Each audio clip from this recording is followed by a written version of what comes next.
Doctor Shafiqul Islam Masud ভাইয়ের programme baffle শেষ করে আসার পথে আমাদের গাড়িটা একদম মারাত্মকভাবে একটা অ্যাক্সিডেন্ট হয়েছে।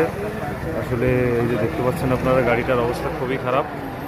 ওই যে ওখানে একটা ইজি বাইক রাখা ছিল, ইজি বাইকে মানে গাড়িটা আসলে ইজি বাইক কালার দোষ ছিল। রাস্তার সাইডে মানে পার্কিং এমনভাবে রাখছে যেটা আসলে আমরা মানে বুঝতেই পারিনি যে ওখানে একটা গাড়ি রাখা আছে।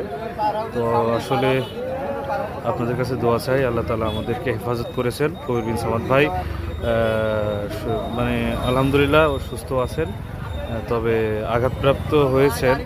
তো সবার কাছে দোয়া চাই, আল্লাহ তাআলা আমাদেরকে হেফাজত করুক।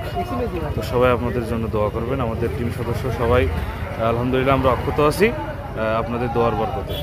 আমাদের বাউফল প্রোগ্রাম শেষ করে আসার পথে রাস্তায় একটা বড় ধরনের দুর্ঘটনা হয়েছে।